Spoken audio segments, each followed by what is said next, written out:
look at this. I'm like an intrepid reporter exposing the light. But not even exposing it, just talking about it. Alluding to it. Yeah, he won't even go into depth about it, right? It's not like, oh my god, did you guys know this? Yeah. Here, my exhaustive study on, these industrial powerhouses that were controlling the government at the time.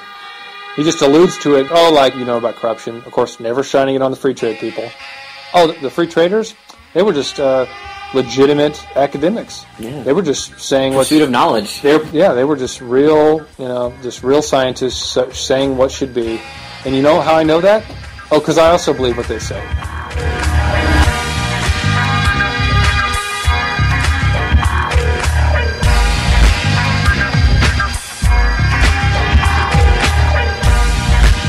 This is the New Deal Renaissance podcast with Matt Folger and Evan Spadoni, episode 15. In this episode, we look at Detroit, and we look at the collapse of 1837, financial panic, and we spent a lot of time looking at tariff policy and the arguments around tariffs. Hope you enjoy. If you like it, please share it on Facebook. I know you're not sharing it on Facebook, so if you did, that we'd be incredibly grateful. The podcast is continuing to grow, and we really appreciate everyone out there who is spending any energy sharing it, and anyone who's spending any energy even just listening to it. We appreciate it. All right, so thanks for listening, and I hope you enjoy.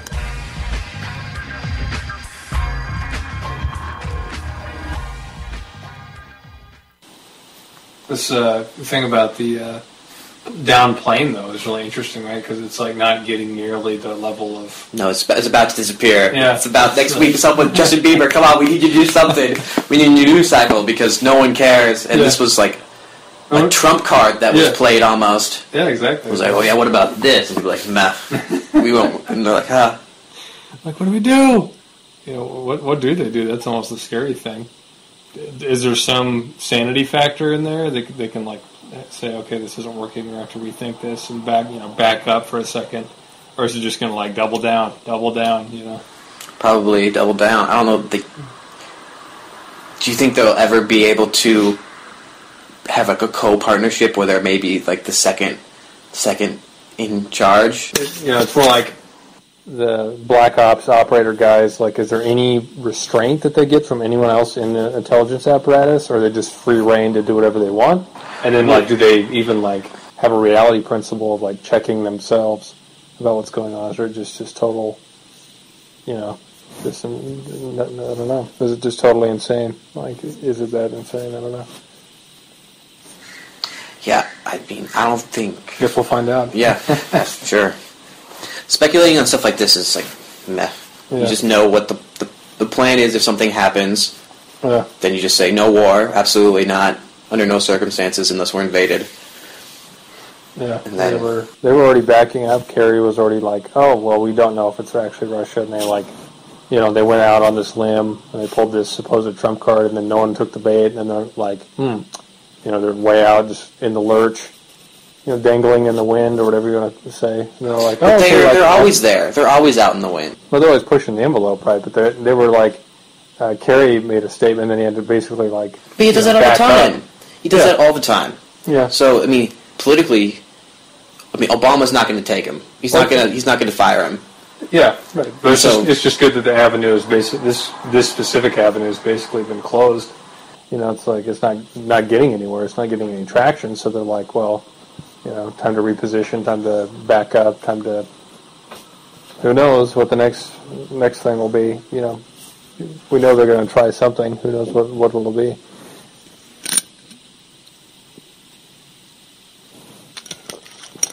But overall, the development of the BRICS Bank I think is super positive. Yeah, definitely. Let's see, definitely a big one. $100 billion. $100 billion, yeah. That's real. That's a lot.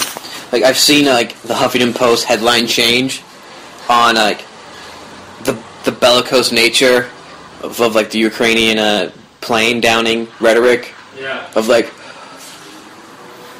for sure, absolutely positive Russia did this. And then it's 15 minutes later, it's well, maybe not. Yeah, with the social analytics that exist now, I mean, like with massive big data computing, cloud technology, whatever you want to call it, is they can see trends in social media and things like that, and like really get like almost live feed data back on like how the zeitgeist is responding to the propaganda. So like they can air something like this plane thing, and then within hours, minutes even, like see if it's getting traction or like what the general conception is about the blame game. Bring back our girls. Bring them back. Something. Hashtag we won't be fooled again. Yeah. Yeah. So all that kind of stuff. Yeah. And they're directly employing the social media too, not just like analyzing it, but actively participating in it, of course. So. Yep. It just changes so fast now. Yeah. I can't even remember any of them. Yeah.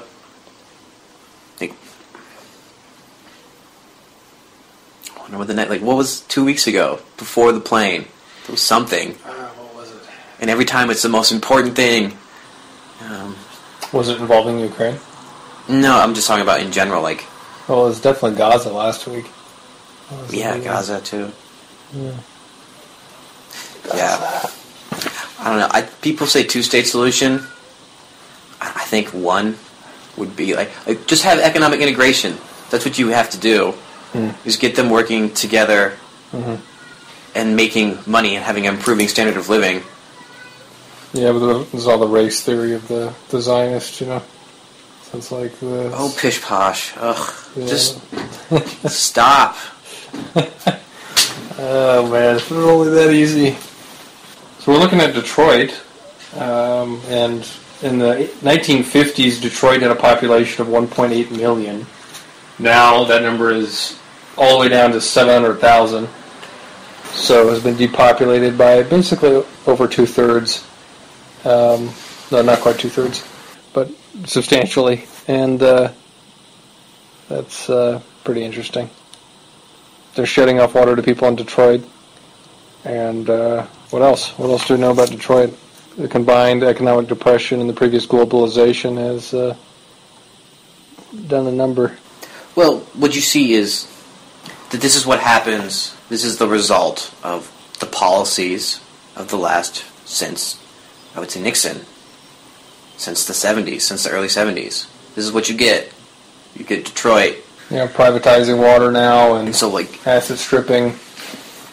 As a way to combat these arguments that still come up, because when you're talking to libertarians, they use a lot of Nixonian economics. And you just talk about Detroit. Then this is what you get. This is what the examples are. So you can use real world examples of the breakdown of a city, the evaporation, the slow death of a city, and you have 40 years of data you can go back to. You see this once thriving cultural center to, I guess, just a shell. You have some businesses that aren't going to go away, and so the big three, I guess, probably just work in the city downtown, then just leave at night.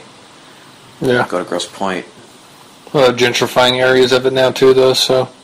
Oh really? Yeah, they're in that process. Yeah, so when you blow it all out and all returns to its rightful owners, as Andrew Mellon said, meaning the rich, then they just clean house at the table and just rake in everyone else's chips. And get all the property for pennies on the dollar, and then gentrify it. So yeah, and so tear it down, build condos, and so you can build use gated that communities as an example when you're talking to a libertarian about this is what these are the inheritors of your plans are going to be these types of people, the people that are now inhabiting probably the nice areas of Detroit that have been gentrified. Mm-hmm. These are the people that benefit. Yeah, and they're also libertarians too. They are all in and of themselves libertarians because it's justification for their actions. They can say, "Oh, I'm just this is just the market." I'm not just shutting off the water. Yeah. Hey man, market says so. What do you want from me? I'm only following orders. Yes, exactly. So it's the old Nuremberg excuse. So. Yeah, it's a creepy one. Yeah. We're touching on the tip of the iceberg of what is the biggest existential threat to humanity right now. Well, in Detroit, it's having your water shut off. Yeah. So like, if they're able to shut off water, you want that as a precedent to have? Yeah, you guys should pay your bills. We've had all the jobs got shipped to Mexico. Yeah. Remember when you guys did that to us? Like, yeah, it doesn't matter. You don't get water anymore. They're like, well, you should, quit being a deadbeat and pay us the water.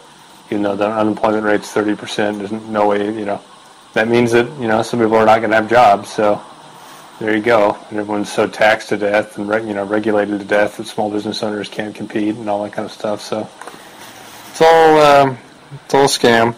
But the biggest existential threat is not global warming. It's not Fukushima.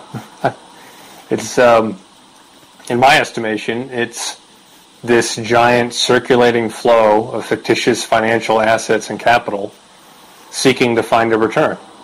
And it's going to try to find a return any way it can. And it's so divorced from productive enterprise that when it wants to return out of the realm of speculative derivatives contracts and gambling house on Wall Street into something for safe haven, then it's going to go into the things that are the most immediate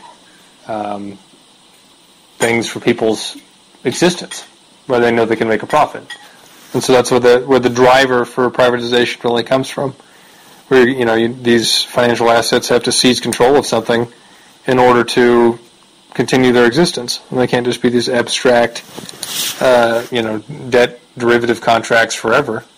And that this is why they bid up the price of your oil, bid up the price of your food, and all this stuff. It's all this excess money trying to find a return.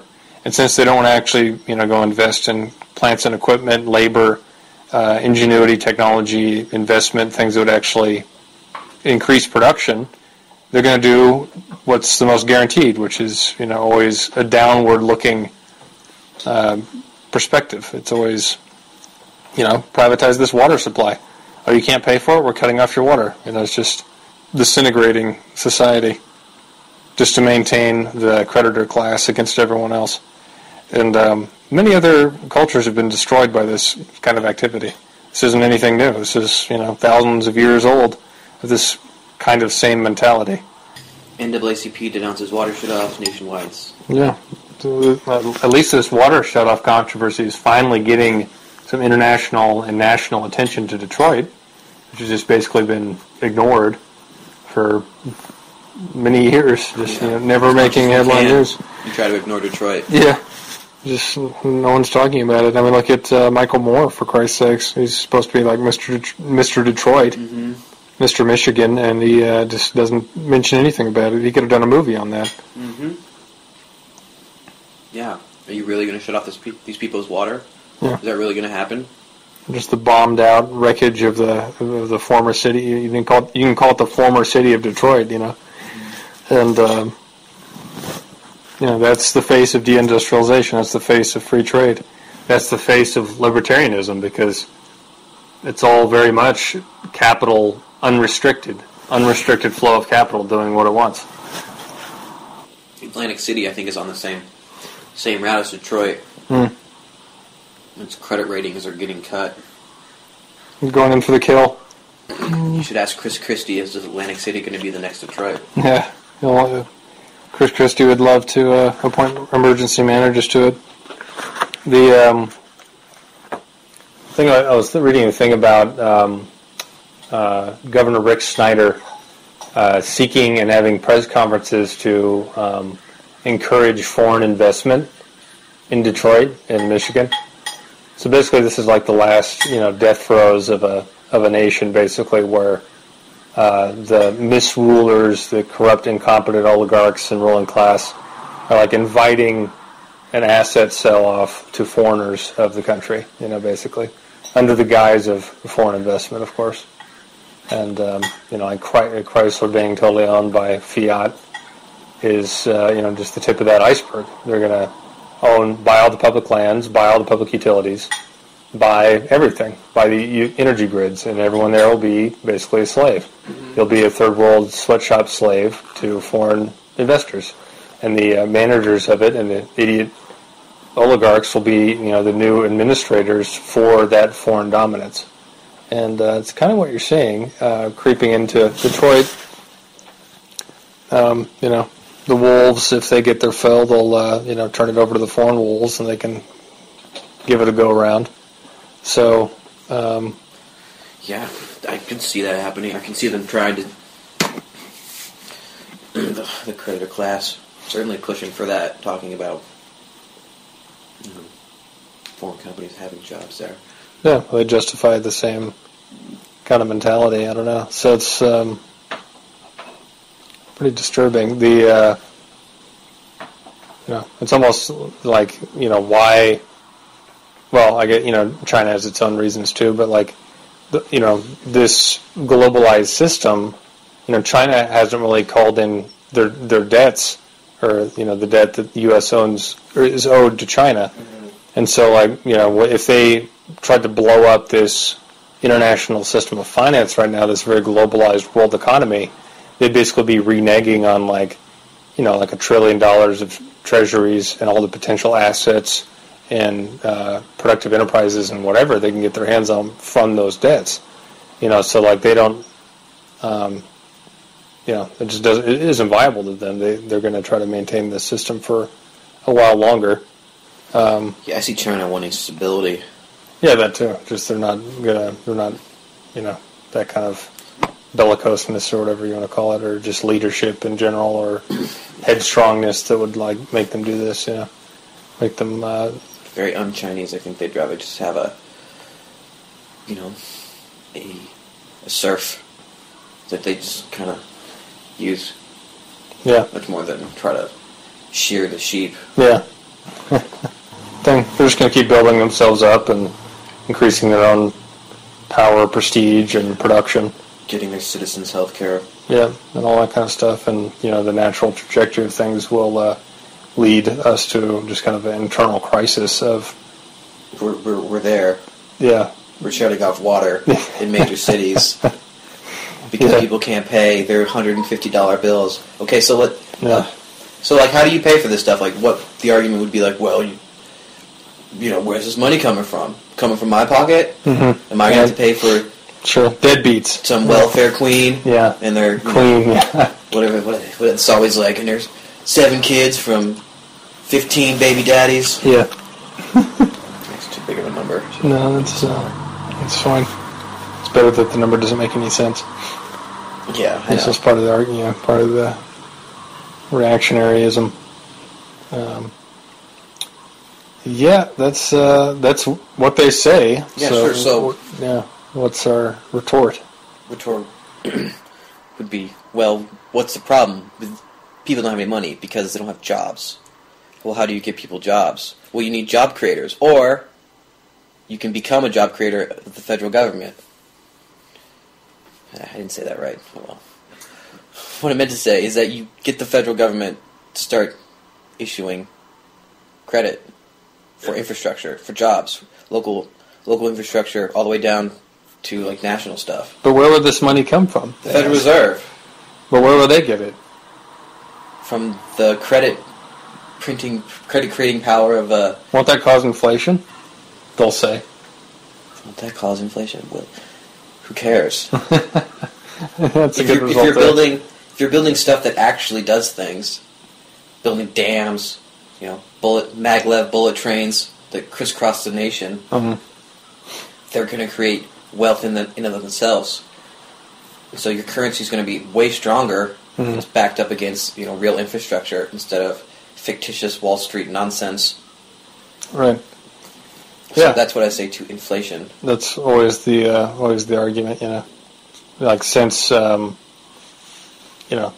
not weighing and they're just looking at a monetary supply of inflation, as if that makes any sense. Look at the money supply doubling over the past 10 years or even more from quantitative easing and other things and just other natural banking processes. And, the cost of computers going down, the cost of cars, not fluctuating that much.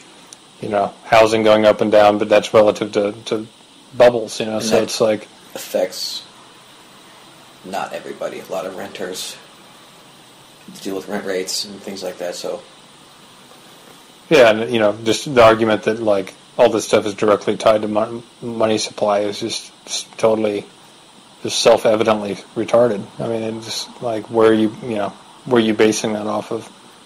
And it's even worse when it's all going into the financial aggregates because it's just increasing the burden of financial capital on the actual productive economy. But if you have the reverse and you're infusing all the money directly into industrial capital, then you have the inverse. The reverse situation is true, and you actually would have domestic price deflation as production would increase. So all these people would be able to produce. They would have jobs. The cost of things would generally go down as the quantity of things was produced went up, and the capacity to produce more went up.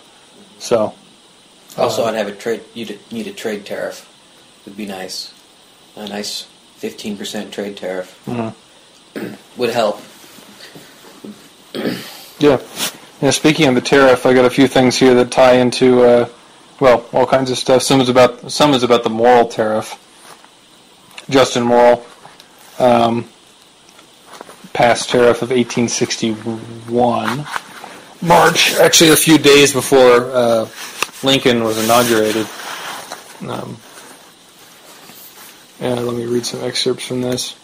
This is actually one of those kind of revisionist, I don't know what we would call it, revisionist, reactionary, sympathetic, minded spins on the Civil War, basically. Of the Civil War was caused by the tariff, not slavery, kind of arguments. The common cause of the slaveholders and the people justifying free trade today are both profiting off of quite similar exploitation methods and systems, mechanisms by which to extract you. So, their bosom buddy is these historical figures that also employed demagogy and ideology to defend their own extractions using similar arguments against similar policies. So, that's the simpatico of it.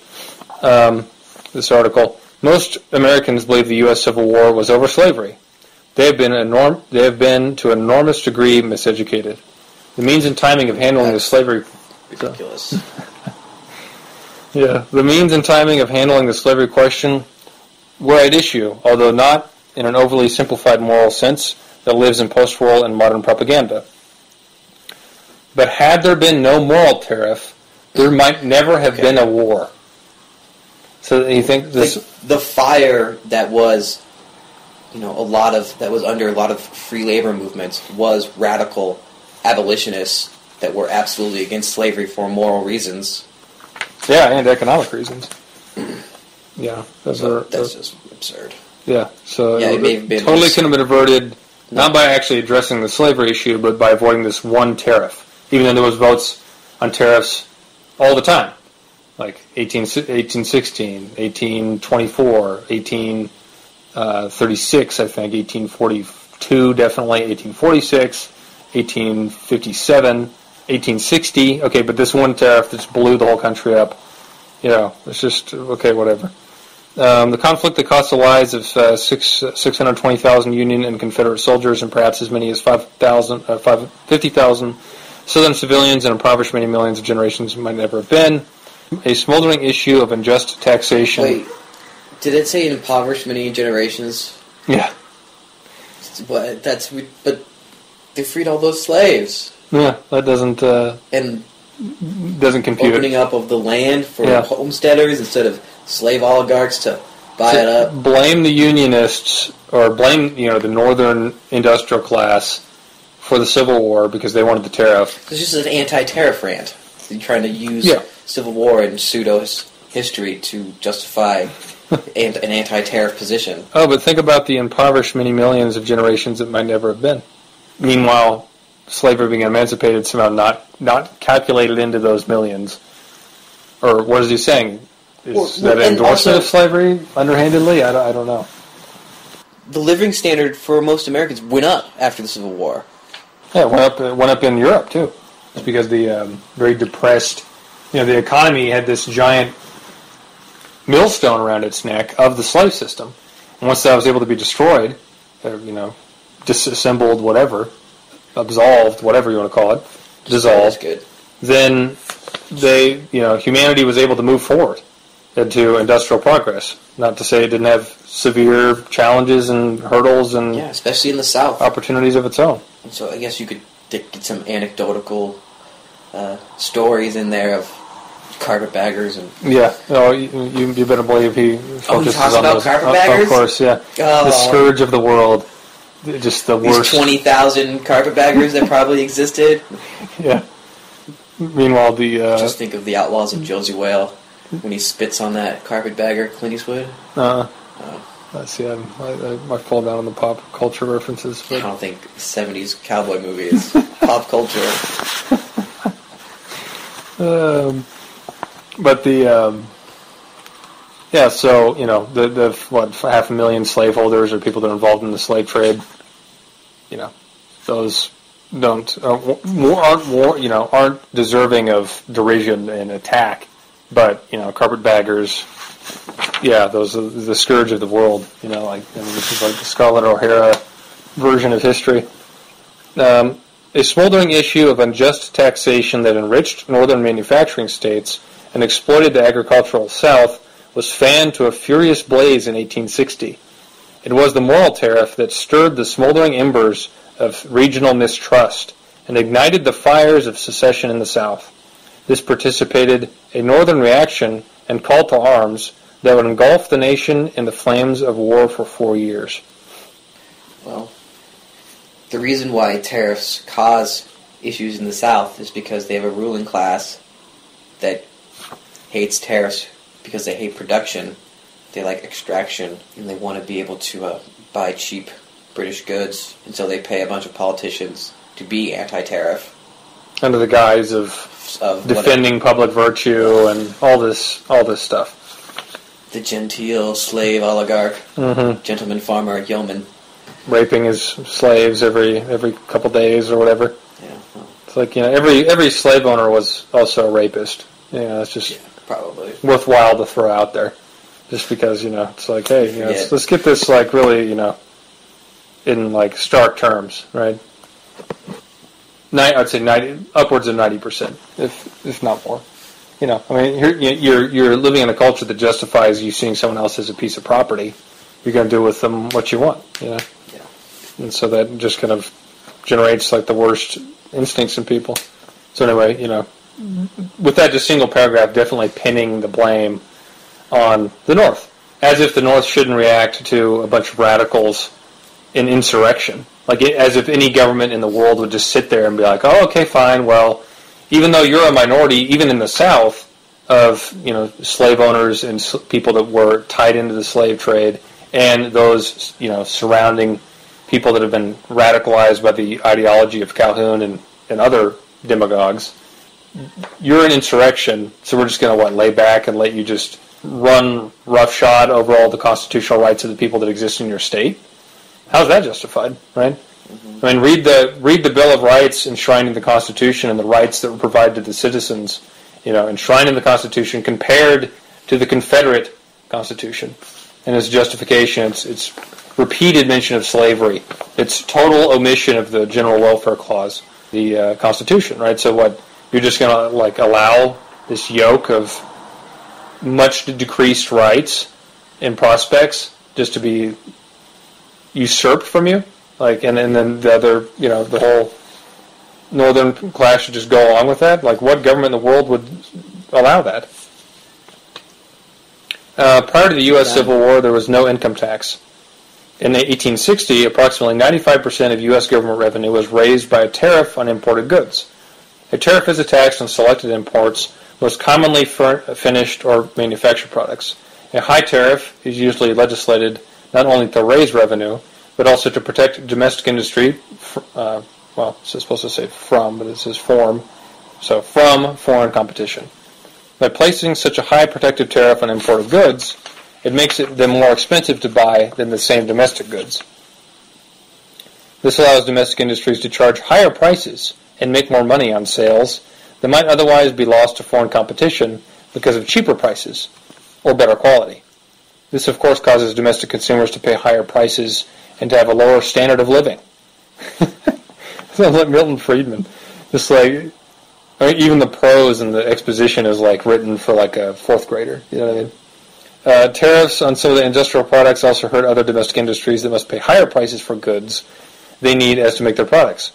Because the nature and products of regional economies can vary widely, high tariffs are sometimes good for one section of the country, but damaging to another section of the country. Yeah, the one with slavery.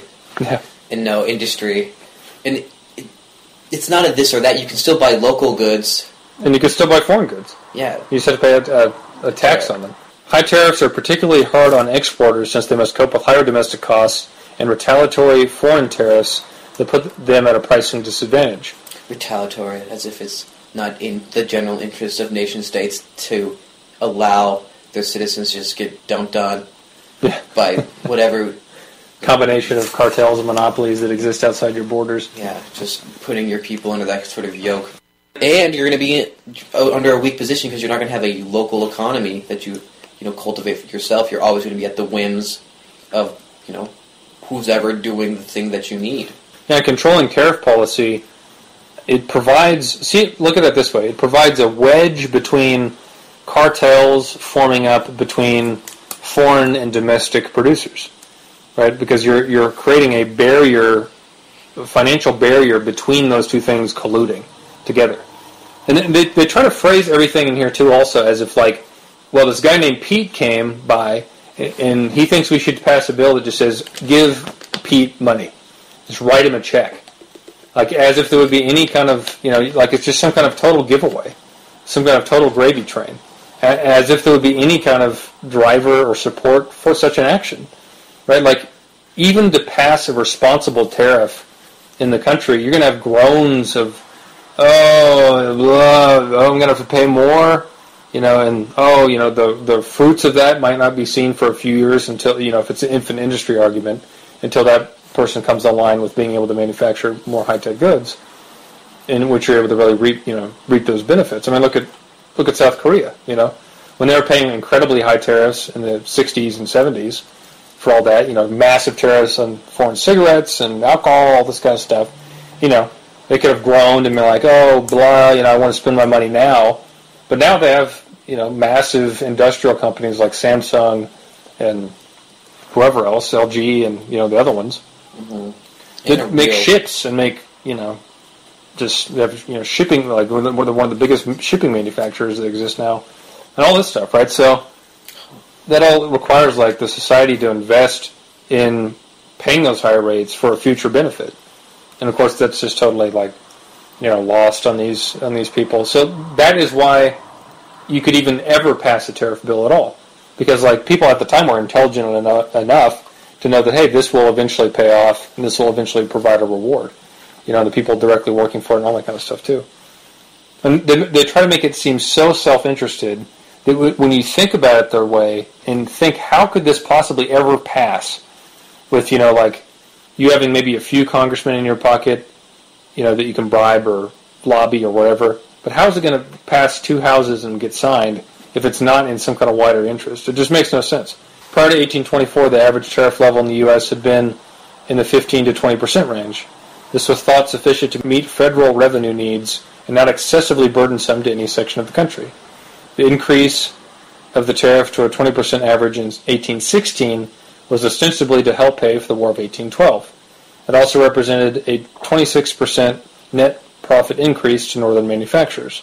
So yeah, you're seeing a higher tariff after the War of 1812. Pretty much in line with everything else we've been saying in terms of the post-war consensus of 1812. In 1824, northern manufacturing states and the Whig Party under the leadership of Henry Clay began to push for higher protective tariffs.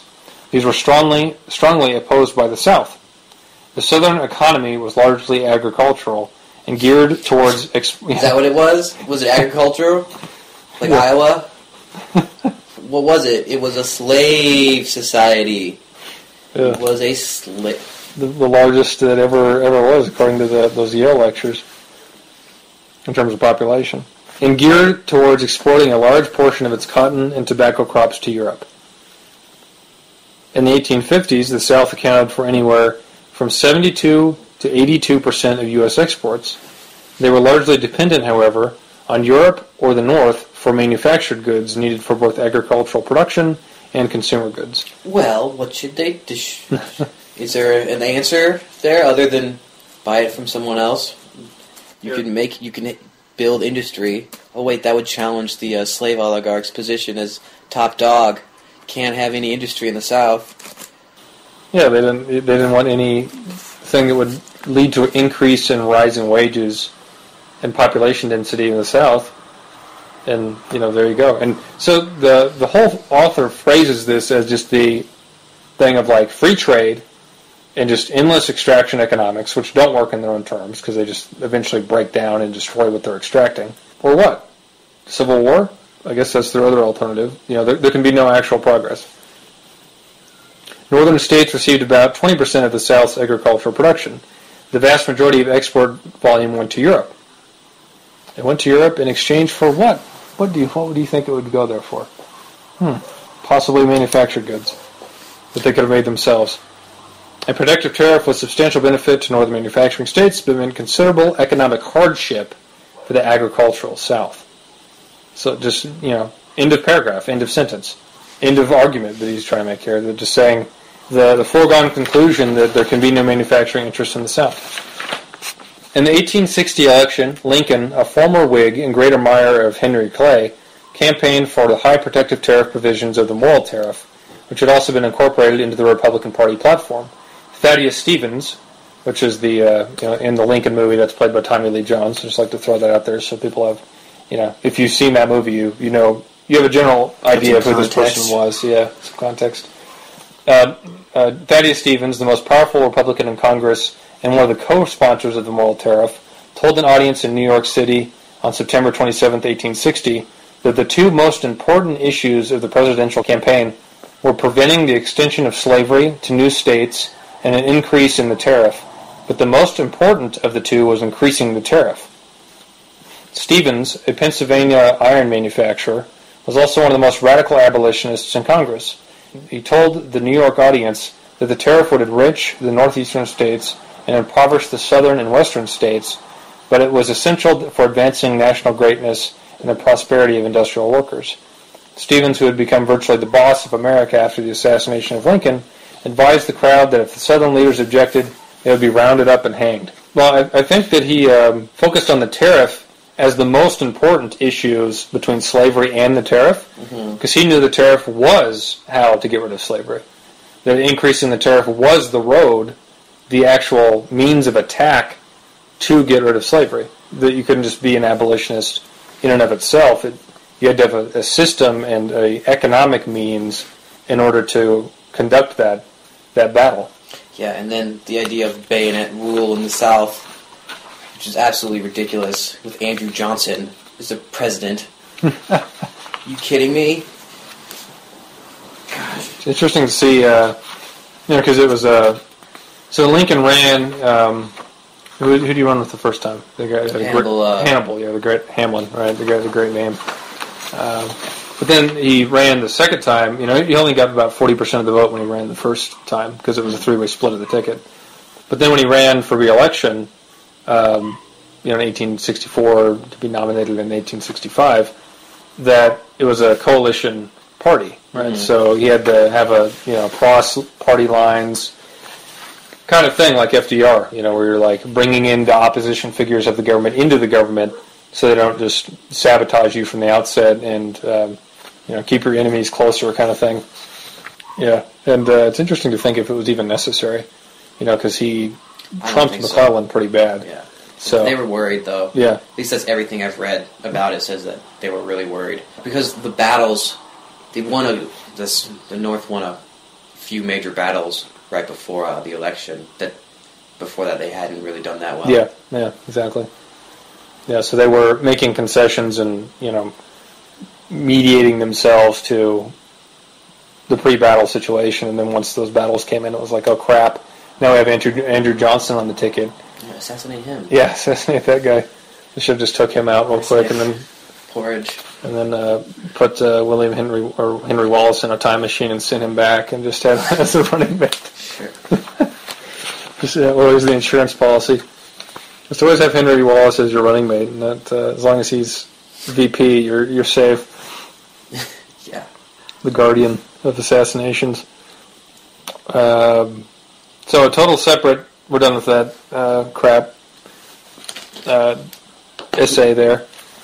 A historical nonsense. Yes, more apologetics for the slave class, and like I said, the you saw a resurgence of this kind of revisionism come with the same wave of like reactionary post-Nixon politics. Like really probably getting in its stride during the Reagan years of and then the conservative talk show host just running with that whole narrative of this revisionism of it was the tariff, it was this and that, and or just sweeping that whole nasty business of slavery and the economics of slavery under the rug. I don't think in the free trade world that we've been inhabiting, people even talk about tariffs. They can't even mention it because the idea that this thing exists, which could maybe help the working class, you can't let people know about this. Every time. One, if you talk about tariff, people look at you like, what? Oh yeah, that thing.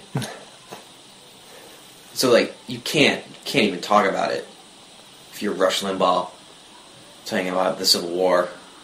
Yeah, and it's their paymasters are very financialized. It's the finance capitalists, sure, and they see they're so sympathetic with the Southern ruling class interests because they both existed then and now. In a very, very, very zero-sum mentality. Like someone else's loss is your profit. Someone else's profit is your loss. Someone else's, in the financial world in and of itself, in terms of financial returns, without any kind of social utility, it is very zero-sum. So, like, they identify with any other kind of class that was very zero-sum and have a very sympathetic relationship with them. So here's another fairly interesting thing. This was, I don't know, I chopped the name of this one off. This is someone's doctoral thesis, basically. They wrote this giant bloated pile of crap. Does it please people, though? Is it tap dancing for somebody? It's, yeah, you better believe. I mean, look at these wonderful graphs. Oh, wow. And you know how... Do they say that really rich people get more money? That's usually how they work. That's that's the roundabout argument being made here. Oh, rich donors, we heart you. And this is why minimum wage is the devil. Yeah. Prevents me from extracting near-term, short-term profits. The implications of the tariff's dual rent characteristics are significant to understanding the development of U.S. trade policy. From 1789 until 1913, the tariff system functioned as a primary source of revenue for the United States government.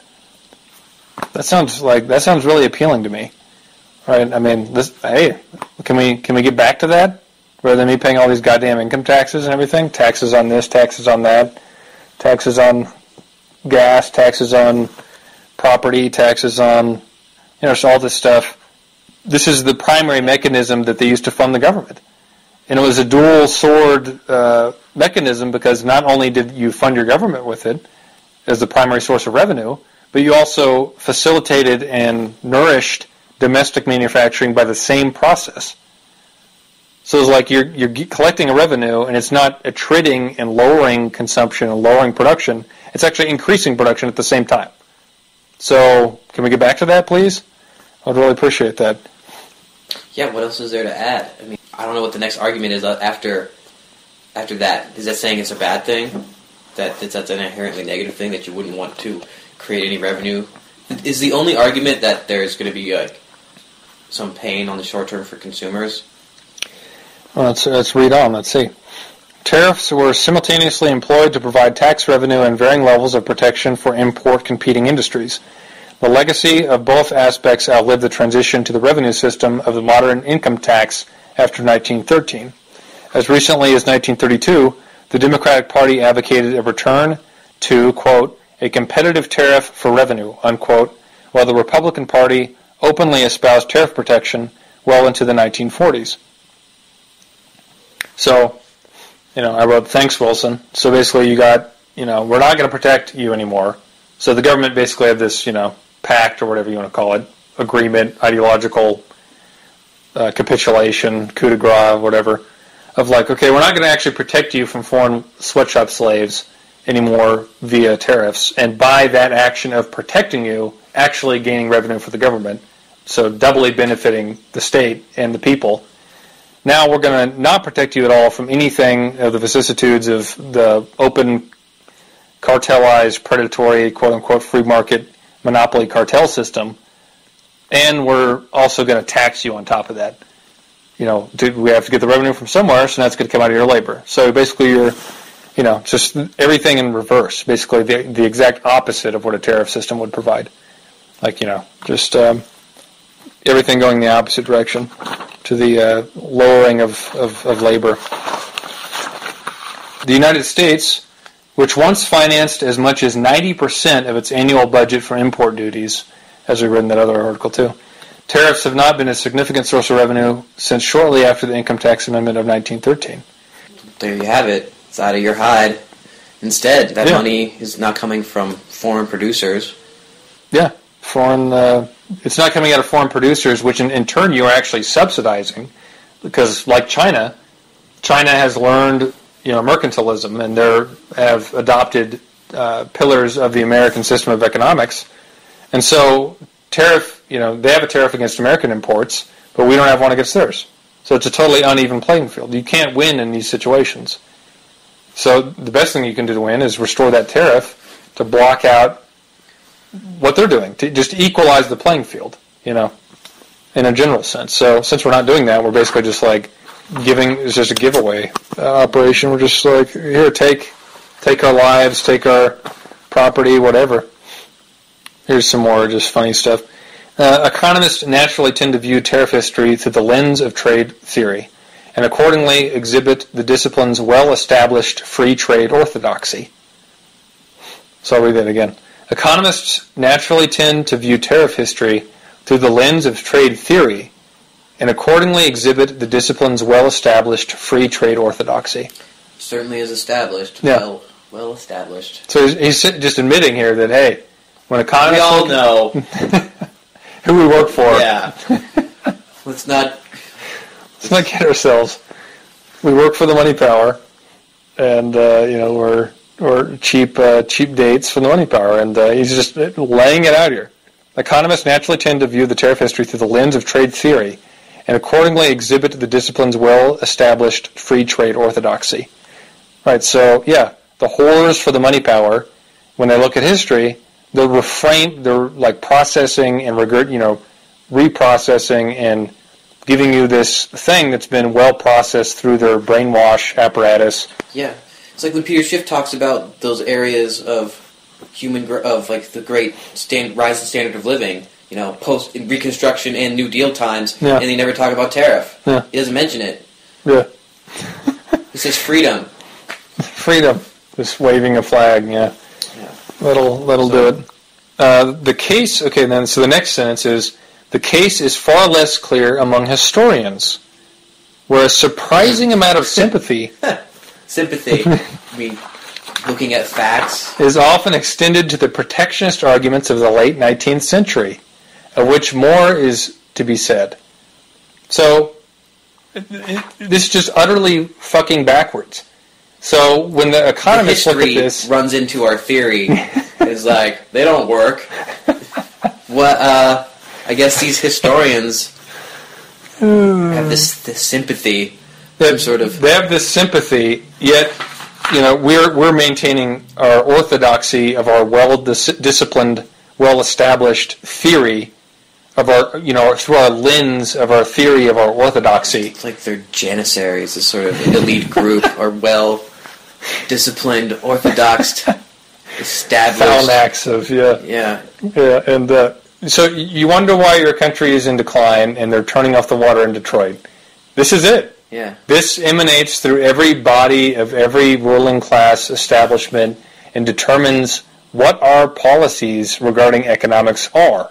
And so where the whole direction of the directionality of the country is determined is from these arguments. It all stems back to will the orthodoxy of the whores for immediate gratification, immediate short-term financial asset stripping just prevail over everything?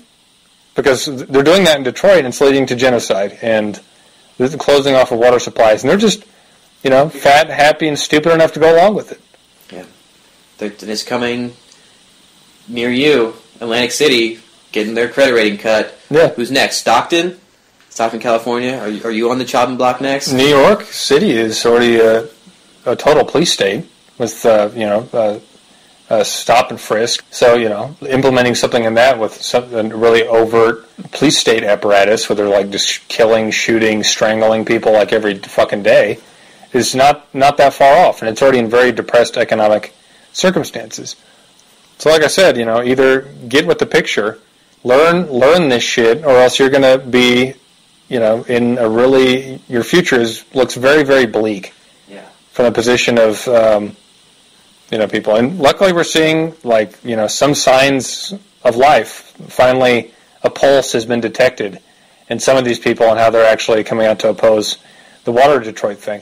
But opposing it is not the same thing as providing solutions. Mm-hmm. And so you have to, combat these damn prostitutes that work for these academic establishments that are selling this free trade crap, and it's all foreign peddled garbage. Adam Smith, throughout this entire work, this guy wrote this college dissertation. Yeah, is this 300-400 pages? Tablets from Adam Smith, like these Moses. This idea that this guy is like this infallible is ridiculous. Yeah, the holy saints are Ricardo, Adam Smith. Yeah, Friedman, would be the only American, Chicago-esque, but he's actually like a Austrian transplant. Basically just like the whole Chicago school, Austrian school joined at the hip history of that. So, it's all foreigners or quasi-foreign associated ideologies. And, that's the orthodoxy, right? So, you're straying, and it's mostly Ricardo, right? Because he made the most dense, sophistical arguments. So, with the bullshit... No kidding. The bullshit meter basically is like, if you wrote the most just encoded sophistical bullshit, then you're deemed the most intelligent, and so therefore the high priests can rally around you more in pretending to understand what you're trying to say, right? Well, you can't understand it because it's nonsense. Well, it's like when someone speaks in tongues is one of these fundamentalist things, right? It's Emperor's New Clothes mentality, right? The people pretending to speak through the person gyrating in convulsions on the floor, take the whole bullshit thing up to the next level, where it's there's this higher priest class of people that understand this stuff that's even more esoteric and impossible to understand, and then they can defend that as a higher level of knowledge, and so you can really just see the self gratification of this nonsense. Just the point being of why Ricardo is their favorite son, is really the point I'm trying to make. So hard to read. Yeah. He writes literally 40-line sentences with 4 semicolons and endless commas, and it just makes no sense. And then you're supposed to interpret that, through the casting of bones and letting of blood of goats into some kind of understanding. This guy just flat out professes, when history doesn't meet our theories, well, we gotta kind of something wrong with that history. That history is wrong. Yeah, send it in for questioning. Yeah, those historians keep coming back with these different stories, so we need to, rewrite history. And Peter Schiff will tell it to your face. Yeah, he'll give you the nice spin version of libertarian safe. Freedom. Just say freedom. Just freedom, and wave that flag harder, and you get prosperity. That's how it works. This is why you don't want a minimum wage. Yeah, exactly. And Deus Ex Machina, bam, thing that they want to repeal. Anyway, he blames it on the literature, blah blah blah.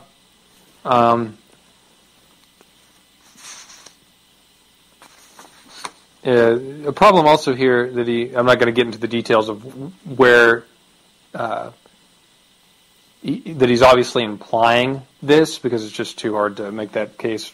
I would have to read way too much of it. I don't want to do that.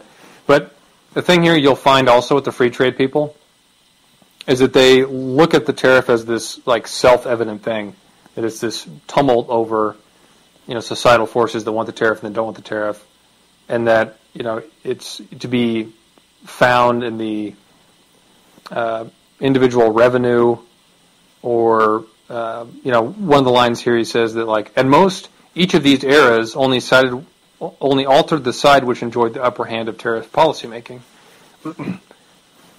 The tariff is not, it's a means to an end. That's just something that they don't seem to focus on.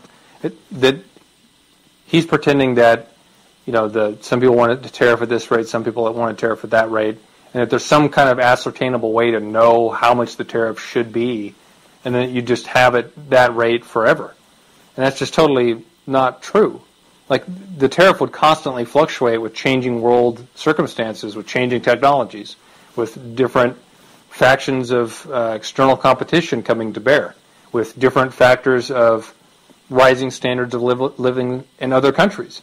Right? So, like, let's say we had a tariff against, it's not really against, but for lack of a better word, against another country in some certain realm of manufacturers, because we wanted to protect American labor against foreign sweatshop slaves, and that country that we were having this tariff of quote-unquote against did not have any labor regulations, did not have any child labor laws, did not have the 8-hour workday and the 40-hour work week.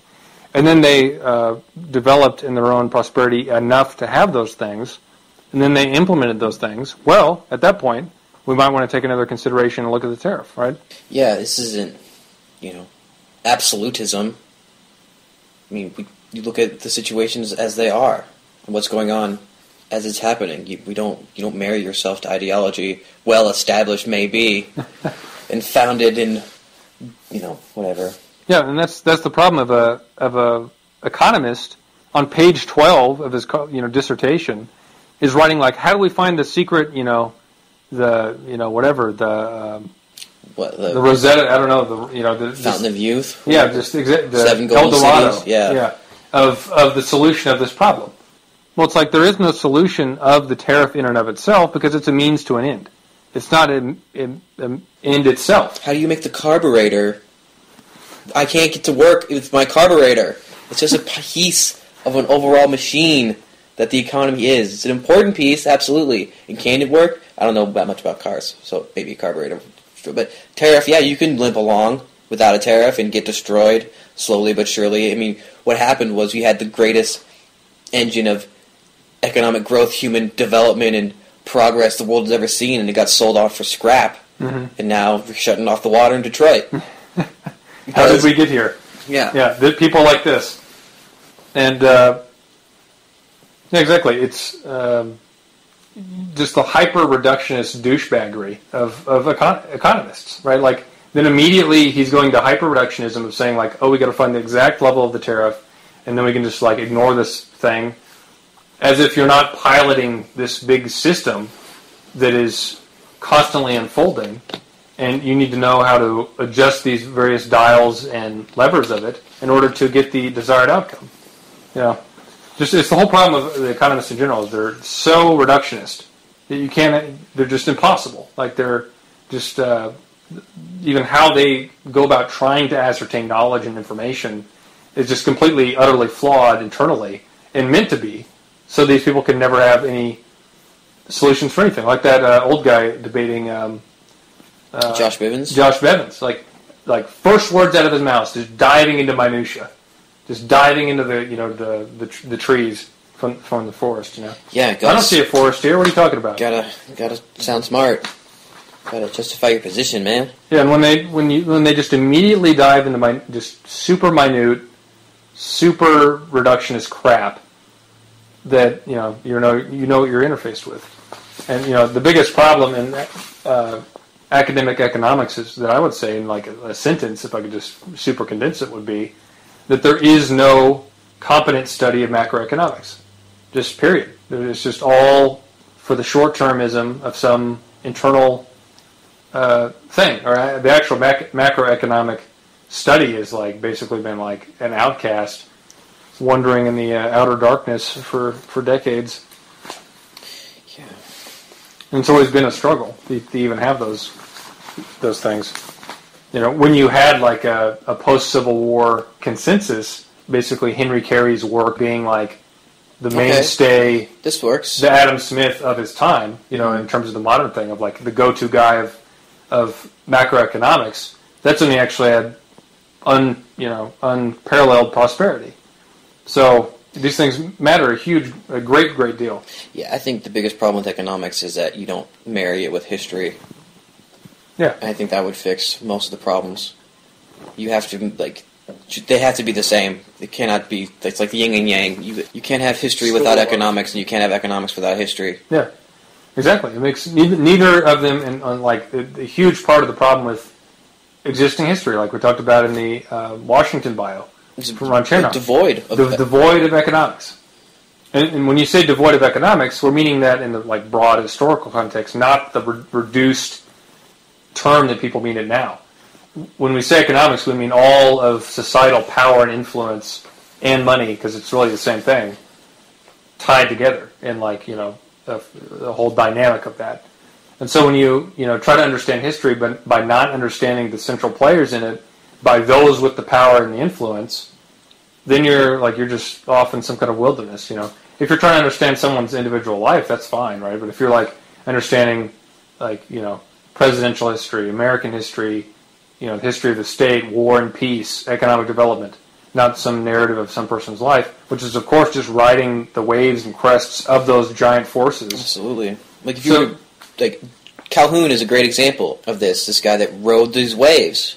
And if you don't understand the economics of the time, the post-war consensus of 1812, and then, you have the uprising of the South and the further destruction of society by the slave system that forced the South to become more radicalized.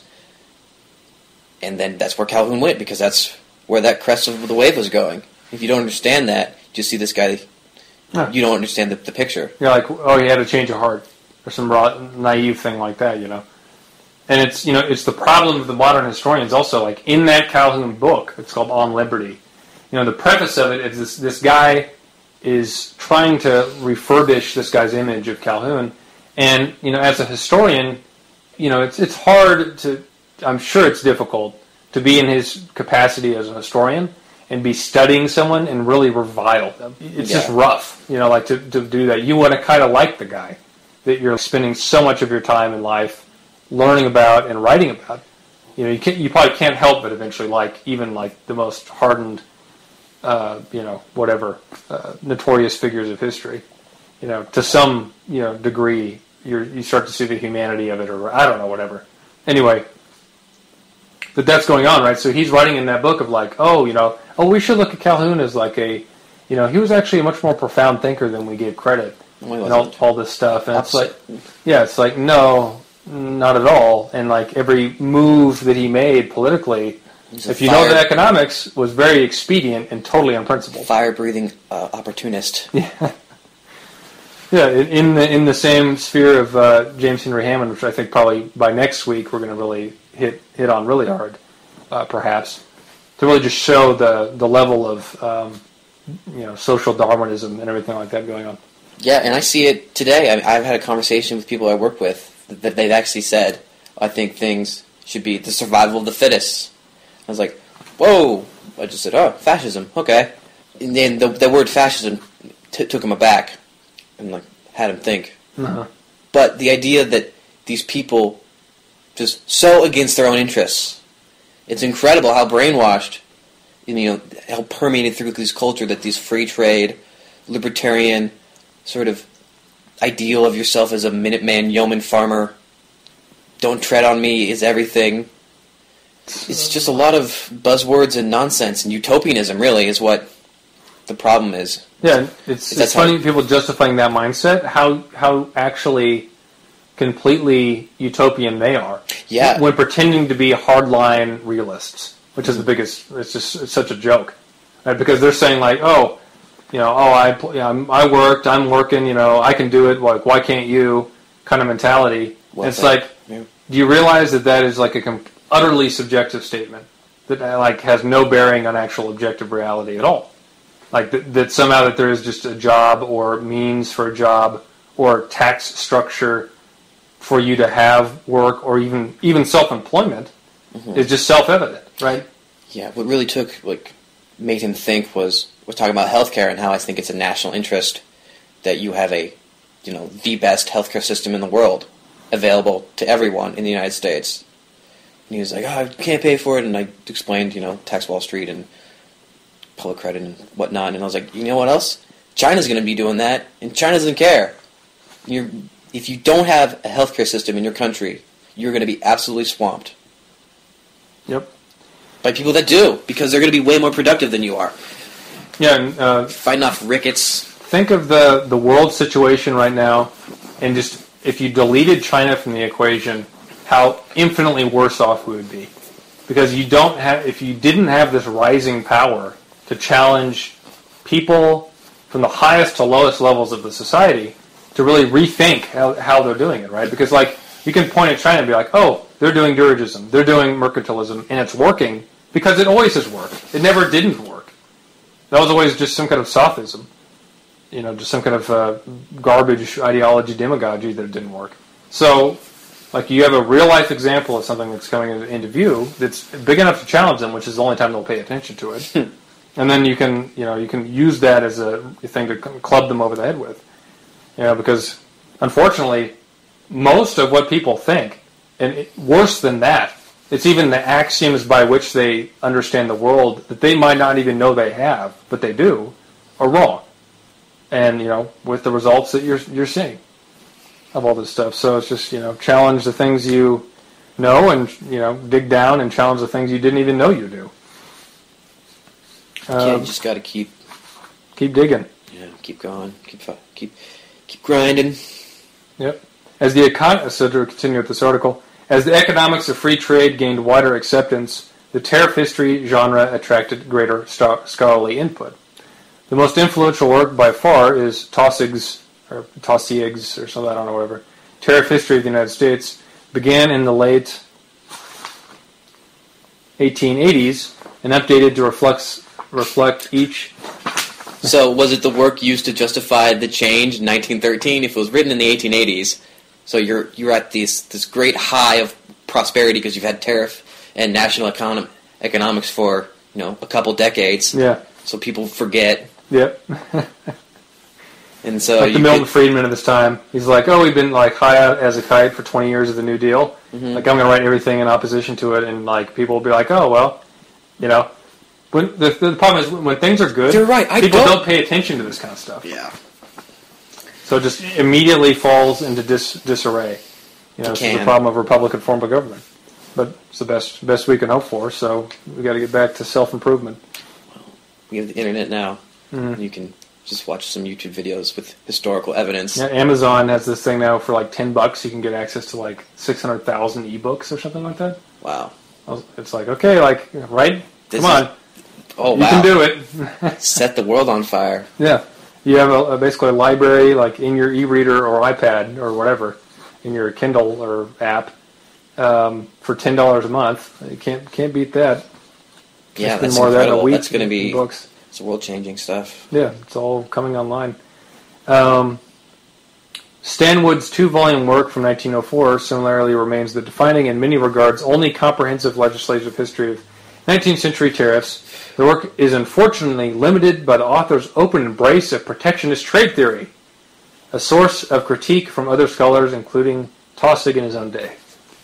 So you had, back in the day, this is almost an alien concept in the recent decades, you had actual scholarly academics going against each other and fighting for what was what. What was history? What was real? What was fake? What was demagogy? What was ideology? Tilting at the lists.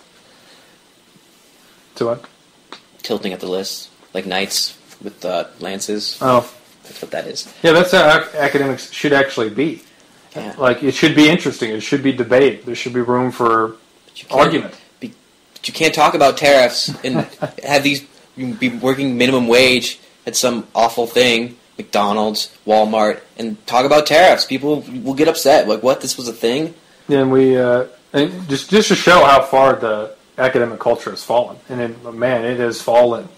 Yeah, very low. We can do better. We have done better. So we're going to do better. We're going to do better. Here's some more great telling things. Collectively, both the narrative accounts and case studies provide a respectable framework of material on the historical U.S. tariff system.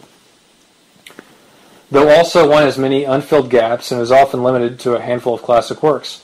Equally problematic is the troublesome association between economic theory and history in much of the existing tariff literature. Taussig wrote his tariff history as a trade economist.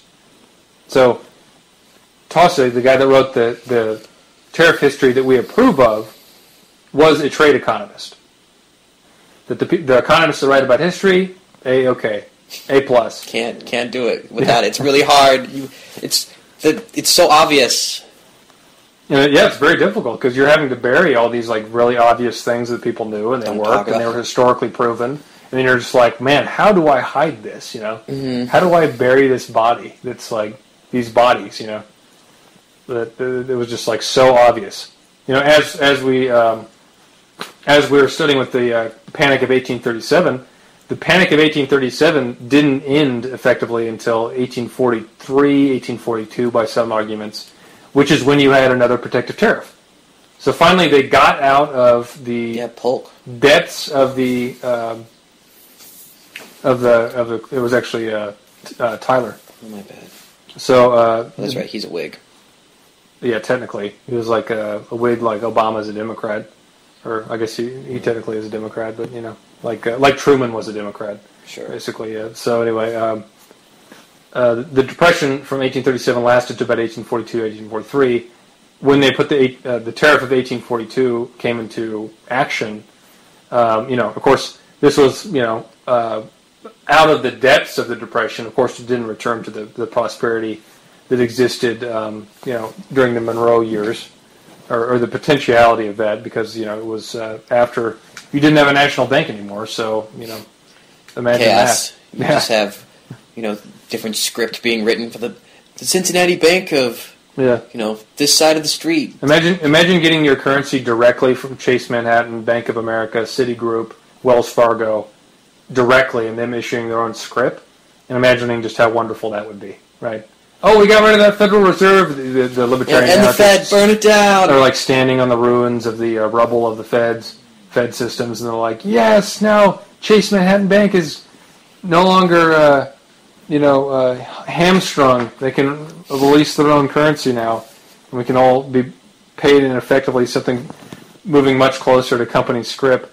Hell, why not, right? All the major companies would just issue script at that point. To be working for Walmart, getting paid in Walmart dollars, that'd just be awesome, right? Libertarians, that'd be great. Great idea. Walton Wampum.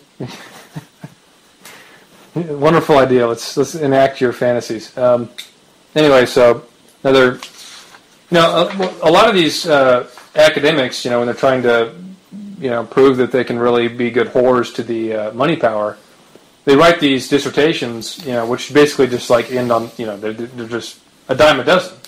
There's just stacks of these crap essays written in these colleges. Yeah, they get you grades to the rafters. Yeah, they get you grades. Well, I think you're going to get a professorship and maybe a job at it.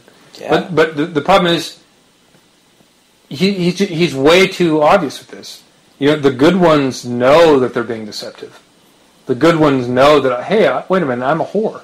Yeah, true sophist. I'm a sophist. I am working deliberately to disenfranchise and lie to the public and twist truths and obfuscate for the service of the people who donate and write the checks to this donation of this college and the larger societal interests to which those are sympathetic to. The ones that understand that, they go far. But the ones that have this real bland... The J.P. Morgan School of Economics loves my work. Yeah. Or like Michael Hudson, right? He went really far because he... he did the old Poliosarpi trick of like pretending to be critical of it, right? So he was very useful. The Combs, remember him? Yeah, or Hannity and Combs. Yeah, Combs of Hannity and Combs. Pretend to be critical of this. Yeah, pretending to be a leftist and all that stuff, but pretending to be something that doesn't exist. I don't even know what I'm really saying anymore. It's just pretending. Yes, he's pretending to be something. You go back a step from there. He's pretending to be something that's pretend to begin with because it doesn't actually get you anywhere to start out with rather than being a Hamiltonian. Or correct. Yeah, or just reasonable. to continue this. Examples abound in which prominent historians attempt to assess historical tariff policies without the benefit of a solid grounding in economic theory. Yeah, he hands this paper to the people at J.P. Morgan, like, hey, can I join your academic wing? They're like, you're gonna have to do better than that. That's just way too transparent, man.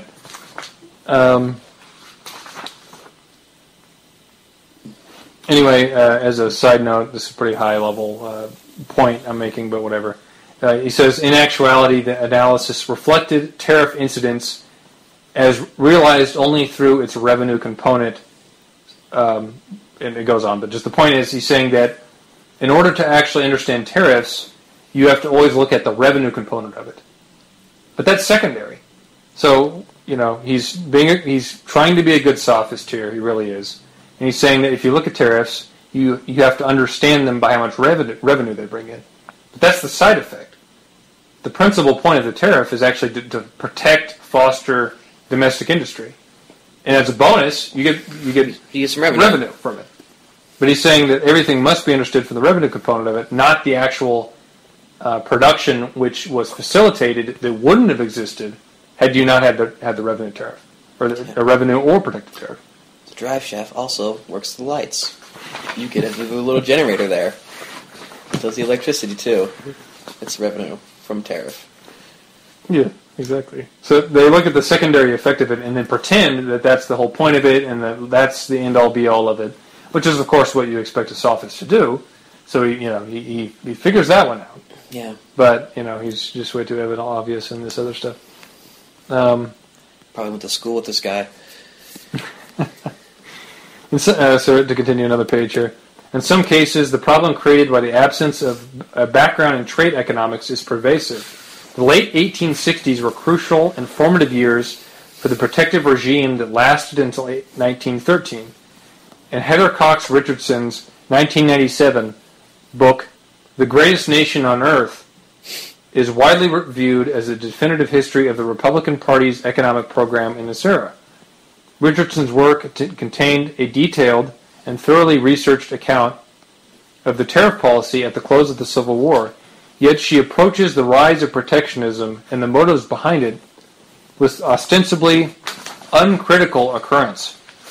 The high tariff policies that emerged in 1865, readers are told, were, quote, designed to strengthen and benefit all parts of the American economy, raising the standard of living for everyone, unquote. Okay, designed. I agree with that in 1865. In accordance with the long discredited trade doctrines of Henry C. Carey. Boo! Lincoln's economic advisor. Boo! Richardson similarly discounts any suggestion of rent-seeking motive behind the rate increases. Far from catering to a specific economic interest, so to quote her book again, far from catering to a specific economic interest when they developed their revenue legislations, the Republicans tried to bolster a new national system, unquote. Carey is quoted with seeming approval about the need to escape, quote, the tyranny of British commerce, unquote. The brief, quote, free trade, unquote, movement under 1846 and 1857 tariffs is treated unfavorably as a time of increasing dependence on imports. Yeah, how could it not be? Yeah, so they lower the tariff to free trade rates. Isn't that your argument, though? That guy's argument is that you want these to be easier to get, so he just doubled himself. Yeah, so following the Ricardan doctrine, you're going to want to buy it to who can provide it to you cheaper. And so if you remove the tariff that allows that to work as it's supposed to work in this wonderfully utopian system, bankrupt ideology, then you become actually dependent on them because they have their own human self-interest like everyone else. Yeah. And then they're also trying to establish a monopoly too. So, where does that get you? So like everyone else. Just ask a single question, this whole giant edifice of this crap just implodes. But anyway, how they get so far into weaving this bullshit is because they all stand around and agree with each other too. Yeah, of course. Something that economists like to do is agree with each other. Yeah, just in bigger numbers and give themselves larger and larger awards and titles and all this nonsense. Ooh, Nobel laureate. Ooh. What is it? Oh my! I'm getting the vapors. Intellectual vapors here. Yeah, head prefect of economics. It's a priesthood, yeah. To continue, post-war tariffs are said unquestionably to have bolstered the national economy, though with little to show for this claimed effect beyond the general pattern of late 19th century industrialization. Acknowledged post hoc. So they're saying, like, oh, you had a really high protective tariff from the close of the Civil War until 1913, and you had unparalleled industrial progress. Oh, but that's post hoc. What does that even mean? What's post hoc mean? He's just saying, like, you're adding that on because you don't have the theory to prove that exists, because I won't allow you to prove that exists. And so your total, like, half century of history that has all the data evidence to prove that is invalid.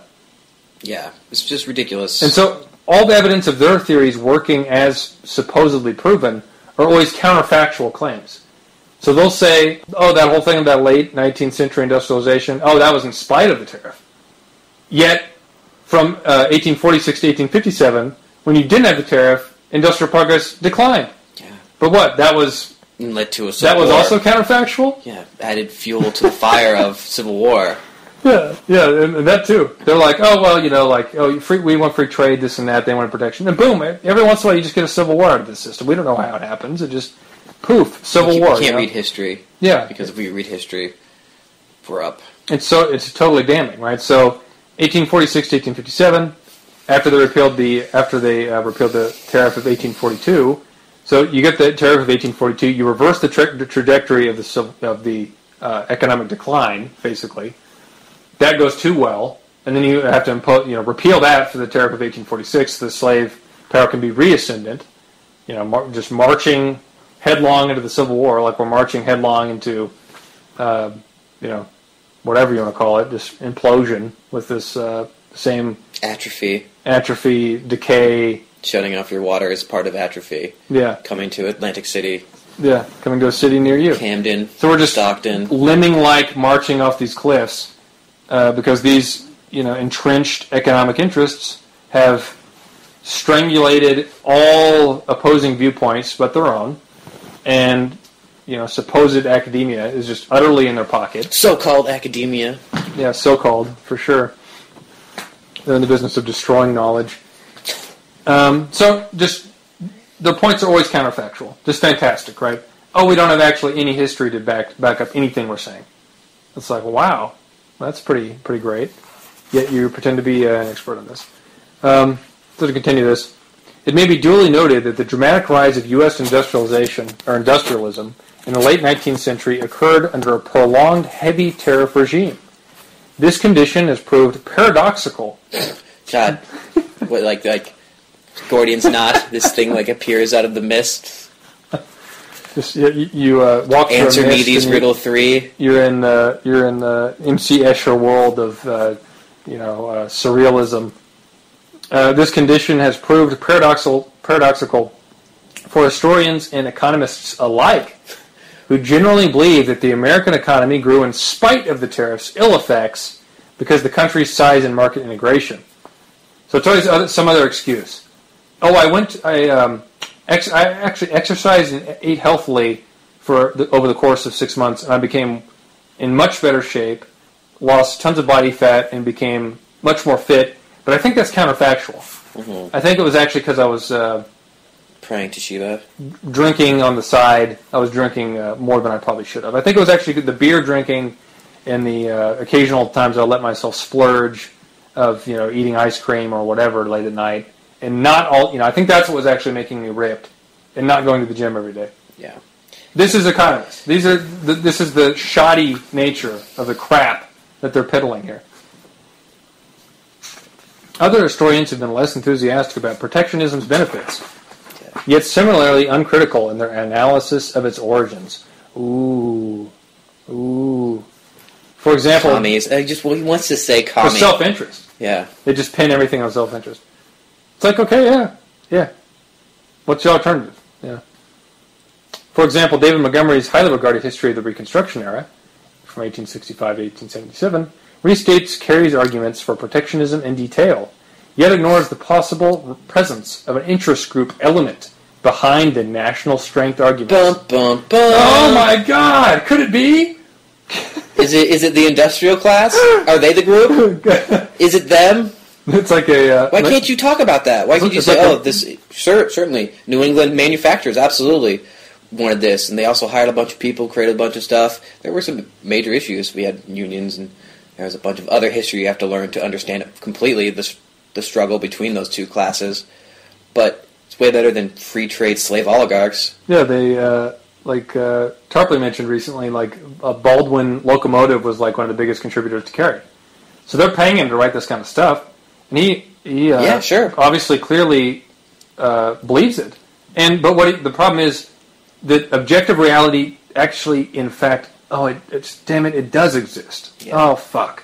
So it's not just him saying this, you're saying this, and everyone has their own self-interested thing. Let's just agree to disagree and go our separate ways. I think that'd be more amicable. Yeah, this is what they're arguing. Or, but... Well, you have your feelings, and I have my feelings. Okay. Yeah, exactly. But so they're saying that, like, you can't know actually what system works better. This one guy has this one policy about socioeconomic, macroeconomic policy, and this other guy has this other one, and, like Evan's saying, we'll just agree to disagree. No, sorry, no. Actually, in reality, one of these policies works way better than the other one, and it doesn't make a damn fucking bit of difference to just point out that both of them had self-interested financial backing. Oh my God. Could it be? What a surprise. Humans are humans. What do you know? Oh, so that the people that were promoting a different system of national politics actually, in fact, were also humans and also had self-interest. Oh my God. Liberty. Newsflash. Massive newsflash. I'm so disillusioned. I know. I thought these were just aliens, angelic beings of light who just came down and wrote these holy documents. The Anunnaki. But yet, see, this is what these people, they ascribe these virtues to people like Adam Smith. So he's turning around saying, the people for protectionism, those were self-interested. They were promoting that quote-unquote national strength arguments, but in fact, they were actually self-interested people. But, what, Malthus? Ricardo? Adam Smith? They descended from on high, from Mount Olympus, and came down to us earthlings and bestowed upon us the like wisdom Prometheus. of free trade. So it's just total hypocrisy. Mm-hmm. And there's a saying that what's good for GM is good for America. The answer is, depends on how you do it, but yeah. That's much closer to the heart of the matter than what's good for Wall Street is good for America. Yeah, no. and no, what's good for Wall Street is good for those who work on Wall Street. Yeah, so and to tie that into this directly, if people aren't getting the illusion there, is Carey would represent what's good for GM, what's good for Detroit is good for America, and Milton Friedman represents what's good for Wall Street is good for America. And you're seeing where that's led you. We've been in that system. And Carey's... So don't argue me, don't tell me your fucking bullshit that we need more of that system, because we've been in it for the past 40 years. Yeah. We've been getting that, and it's getting worse and worse and worse every year, to the point where they're saying, sorry, in Detroit we got to cut your water off. And Carey's also the economist for Silicon Valley, and Seattle, and Boeing, and everything that just about is created. So Carey's the economist for that. If you want derivatives, if that's what makes you excited, then free trade nonsense. Yeah, there is always going to be a interest that represents usury. And it's always never going to say, Bentham or someone like, as degraded as that guy would just openly come out, or someone as like Calvin, John Calvin would say like, usury is awesome. Even like Murray Rothbard or someone would say the same thing.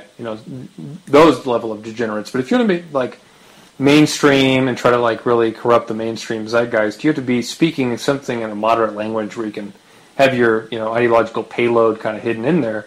And that's what Milton Friedman really kind of represented. We can get to him later, but the defending usury is nothing new. This is like old as the hills, old as time, so old as money, for sure. So, and then the counter argument to that is defend the economic interests of industry.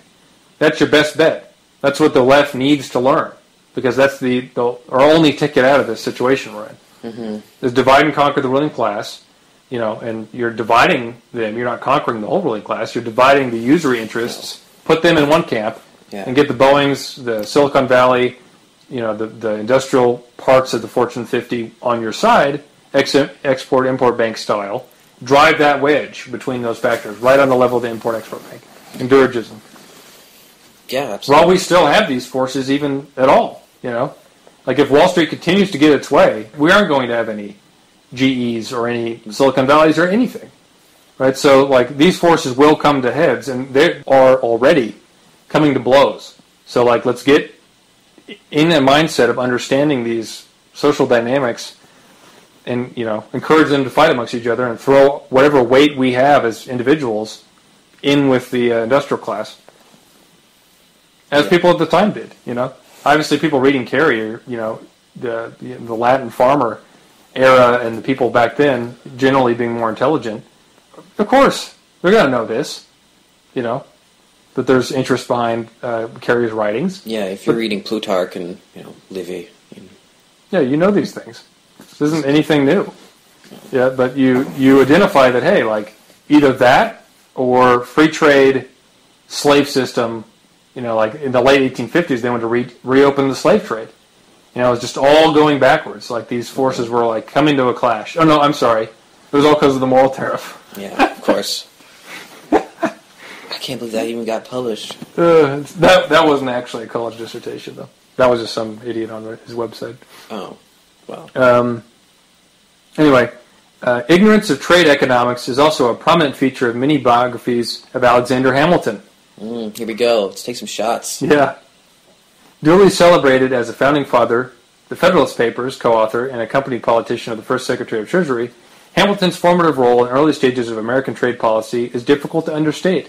His influence should not be mistaken for soundness in his theories of international trade. So there's the first pot shot.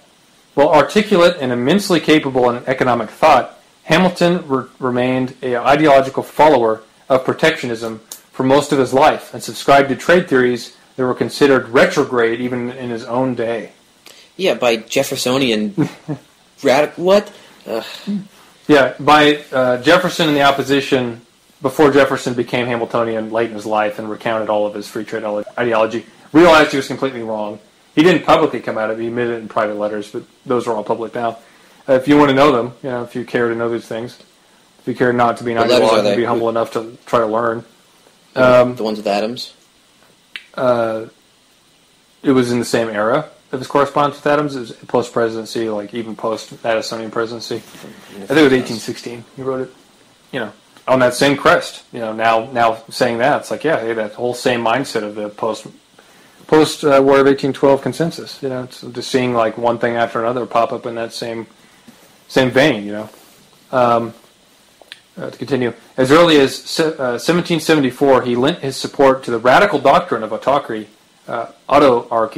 as a pretext for American independence. So anyway, just bullshit, saying that if you have tariff policy that's like dictatorial or whatever. So the problem. Good. I was just saying. Okay. Well, the problem with modern economists and just modern historians in general is they can see Hamilton and they realize, as a financier and as someone who understood finance, that he was very adept and really knew what he was doing. And his prevention of the panic, 1793 was it or 97? Anyway, the first panic, basically, the very first U.S. panic, he handled it brilliantly. And so they have to have hats off to him, and they have to have hats off to him, and also in the regard that, hey, this guy developed this whole financial system out of the ruins of the 1780s. So they can't admit anything but that he was very capable in this regard. So they have to give him credence in that. But then, in terms of actual macroeconomic policy, they're like, oh, well, he was just an idiot in that. They ascribe to themselves more authority on these topics than someone that developed all this, like, basically out of nothing, right? Yeah, whole cloth. And effectively whole cloth. That they somehow know more than he knew. So, like, there's just no humility. It's not like, oh, well, I agree with Hamilton on these areas of finance, so he was really smart, but I don't agree with him on these other things, so he wasn't that smart. Yeah, you win some, you lose some. Yeah, it's like, wait a minute, maybe if you think, maybe it's yourself that's not that smart. Since this guy wrote the Federalist Papers when he was in his 20s. Since he, anyway. Humility, where are you? Please. So Hamilton was retrograde. Oh, yeah, Hamilton was, quote, completely befogged in the mists of mercantilism. Ooh, good thesaurus work. Biting. Ooh. the mists. Befogged, even. Befogged. Yeah. So we just skip ahead a little bit here. Yes, so Hamilton's influence persisted even further in death, directly inspiring the, quote, American system of political economy of Henry Clay and Matthew and Henry Carey, as well as German historical school of Frederick List. Yeah, the historical school. That's where I go. Yeah. For go-to information about history and economics. I go to the historical school, not the ideological horror school. So Frederick List, really influential figure in the 1840s, a man who planted many, many seeds of the consolidation of the modern German nation-state. Was the Zollverein and the unified toll system, uniting the various little Germanic states into one unified country. The economy, and then you get a charismatic figure like Bismarck, and there you go. In the 1830s, they were uniting it under a single tariff system, basically. So break up all these little free economic unification first. Yeah, economic unification, and then cultural renaissance and population increase and everything came out of it. Israel and Palestine is this economic unification first, and then you get the cultural stuff. Yeah, it always comes first. The economics come first, right? In direct opposition to that thing we mentioned about Nietzsche a few months ago, or whatever. That Nietzsche is like, hey, when cultures are declining, you get the best culture. It's like, well, I totally disagree. Yeah, you can point to I hear that too. Pressure makes diamonds, man. Yeah, does it? A lot of good things come from Somalia. Yeah, Miley Cyrus. She's just such an art form. I mean, just the pinnacle. Bruno Mars. Wow, he's just so profound. Yeah, pop stars. What are you gonna do? Yeah. But I mean, you take that to to Somalia. Take it to that. Like that's a lot of pressure. Yeah. Hey, there's no culture. Hey, Mozarts, where are you? Yeah, what's going on there? Yeah. North Korea, a lot of. It's like, oh, wait a minute. A lot of iPhones coming out of there. It's almost like when people's basic needs are met and they're not living day to day at risk of privation and fear of scarcity and constantly thinking about material means, then they have all this freedom and creativity to do things that are actually profoundly interesting and humanistic. Oh, it's like, oh, wow. Could that be it? Could be like what actually seems obvious and like what is moral is actually the way to go. Could it be? Yes, it is. Spoiler alert. It's like, who cares more about food? Someone who's like has food abundant all around them, or someone that's starving, right? So, like when you're in a situation of constant privation, you're not able to develop higher, Maslow, right? Just basic shit.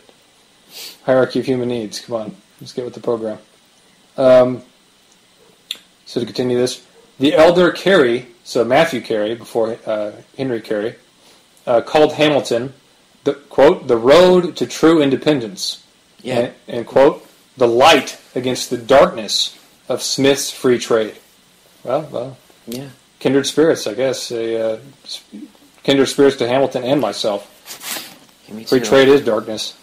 List studied Hamilton during a brief residency in the United States in the 1820s. And cited him as a forerunner to his own school of thought. Okay. So Hamilton, writing his economic treatises in direct opposition to Smith, and even in this document, they include that drafts of his works have been found where he actually mentions Smith by name.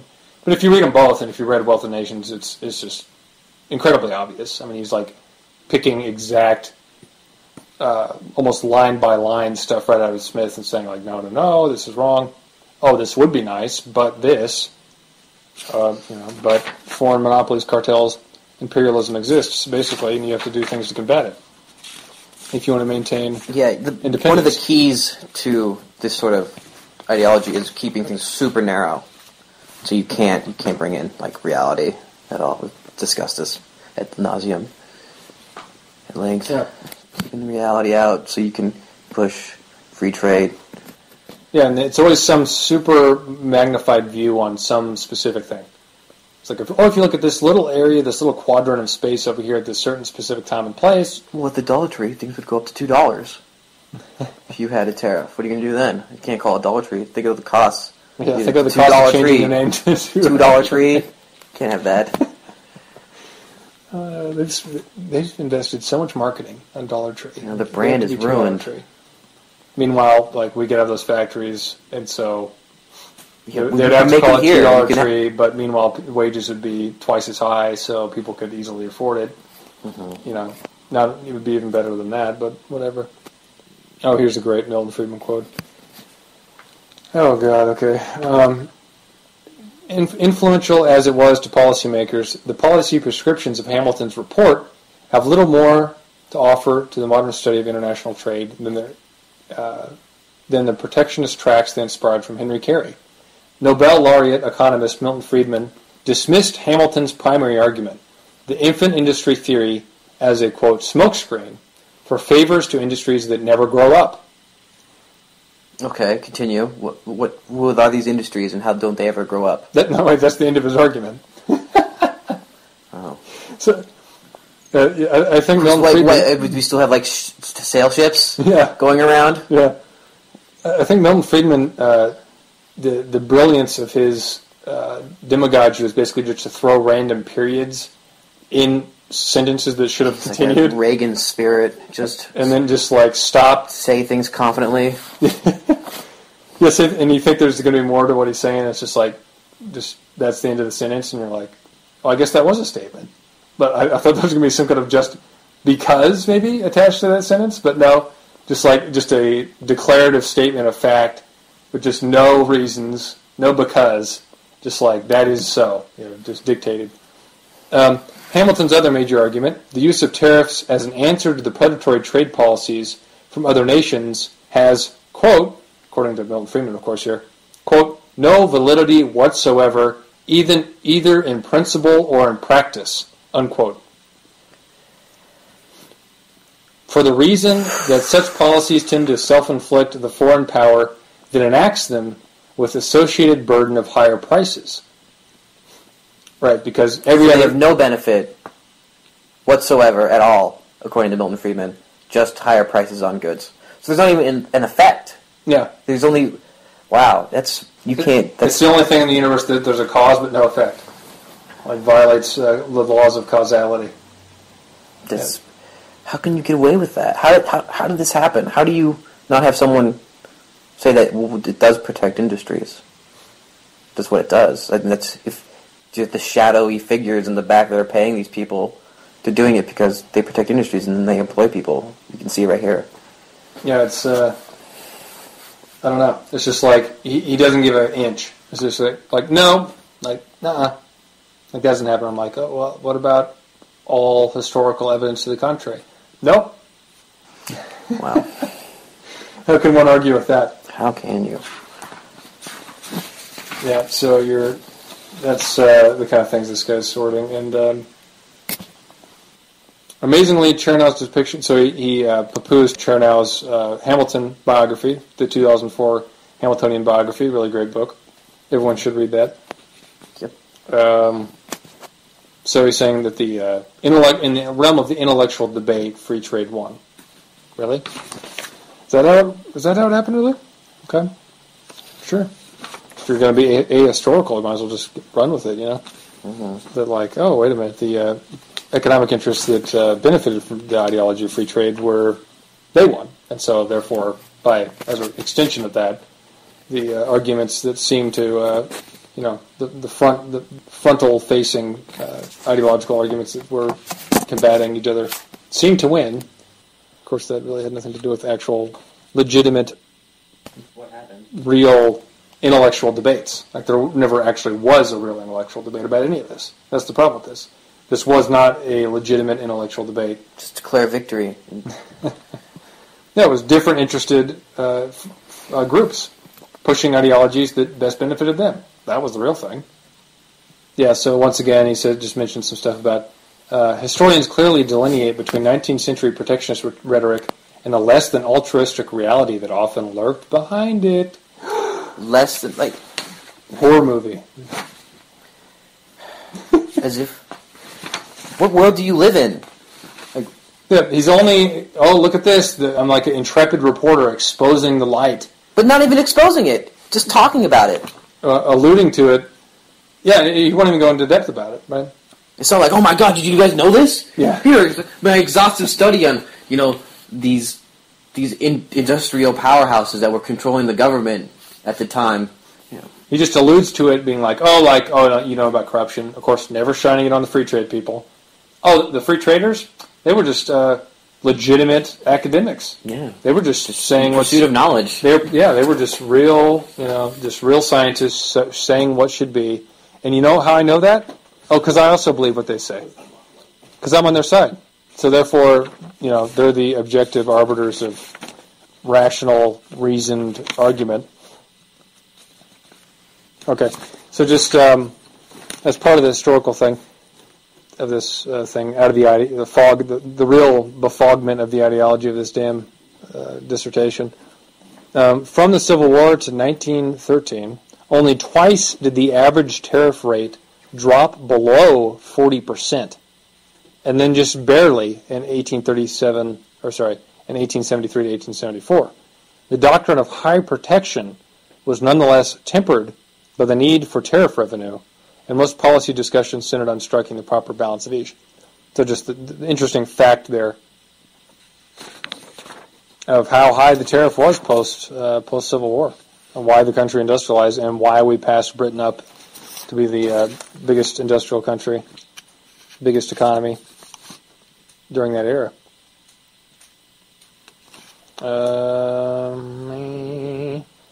So here's an interesting thing. In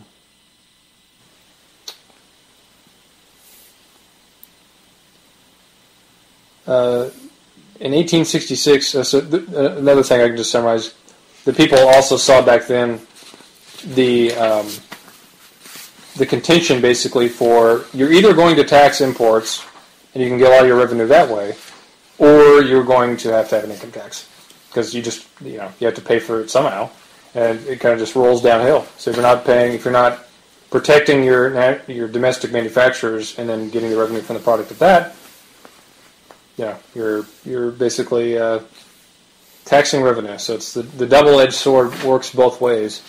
The double-edged sword of free trade works both ways of destroying the domestic manufacturing base and then having to tax you on top of that. Yeah. Or it works both ways for protectionism with protecting you from foreign sweatshop slaves and also getting the state revenue. And there's the financial interest is more against that one because it's just easier and more expedient to be the other way. It requires no imagination, requires no risk, requires no foresight, requires no actual investment when you're just asset stripping and strip mining a economy. So that's the contention we have. That's the historical contention. So let's orient ourselves in ways of thinking about the actual historical contention, because that's where the battle lines should be drawn. And if they were drawn in that way, you would actually have success fairly soon. Like it would be a pretty quick won victory, really. Yeah. It's about choosing your allies and making sure you're drawing the lines to not alienate who should be your allies already. Yeah. And the problem with the bottom left is they're alienating so many people. They're alienating anyone who makes basically a professional income salary is going to be voting. 90% of the reason that they vote right wing is immediate tax cuts. I pay too much in taxes, and I agree. You pay too much in taxes. So what are we going to do about that? We can either work to unite these forces, or just continually complain and say, "Oh well, you're my enemy because you make $150,000 a year." Meanwhile, your real enemy is George Soros, the Koch brothers, J.P. Diamond, or whatever. Jamie. Blake Banksline. Yeah, all those. Hillary Clinton. Hillary Clinton. Yeah, just all the crooks and the Chris Christie. The big demagogues wanting to do Wall Street's bidding, like Hillary Clinton and John Kerry, and just all these new whores who want to sign up for a new round of looting and pillaging the American people. So lines are not going to be drawn unless we draw them. And we're not going to be able to draw them unless we know what the historical fault line actually is. Mm-hmm. And so we hope that we could, this podcast was somewhat helpful in illuminating that for you. I mean, that's the goal of this whole thing, is to talk about historical economics and how that brought about so much wealth, trade tariffs, these national policies, these ideas of, a nation state wants to cultivate its industry, its workforce, its population to be educated, healthy, prosperous, and peaceful. Yeah, and the opposite of that is, we can crush living standards in this other part of the world by running over there, throwing the factory over there, and then importing it, and then me controlling that factory and then making all the profits for myself. That's the libertarian model. Mm-hmm. That's the free trade model. And don't say that this stuff isn't free trade, because this whole, NAFTA and WTO and everything, GATT, and tariffs are like a couple digits. So this stuff is free trade. You're not charging a duty on import tariffs or on foreign domestic manufacturers. So that's free trade. I don't care what you call it, what your delusion of what you think free trade should look like. When you don't have a tariff, you have free trade. There's only two things here. Yeah. You either have a tariff or you have free trade. There's no kind of ambivalent, ambiguous, mysterious thing where it's somehow, easier for to swallow. Yeah, they want to claim that, NAFTA isn't real free trade. It's like, it isn't real free trade, like we don't have a real free market. So you're just picking and choosing whatever you want to say is free market and not at any given time. Yeah, let's not get back into Peter Schiff, though, Morty. Go listen to the 7 podcasts on Peter Schiff if you want to hear those arguments again.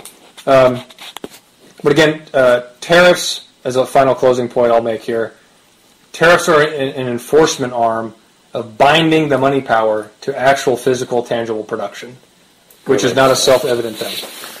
They could just, I could charge 50% payday loans. That makes me money. Right? It does. I could speculate and jock up the price of your commodities so you pay more for gas by buying futures contracts in the oil market. That makes me money. So, the return on investment, if it's coming out of parasitical things, just exacerbates the whole problem of wealth inequality and deindustrialization and gambling and speculation, bubble economics, all that stuff. So having the tariff, it just forces it into a realm that actually is productive. And, go tariffs. Tariffs, not TPP. The Trans-Pacific Partnership. We can maybe defeat it again up in the next legislative session and the next lame duck legislative session that's coming up.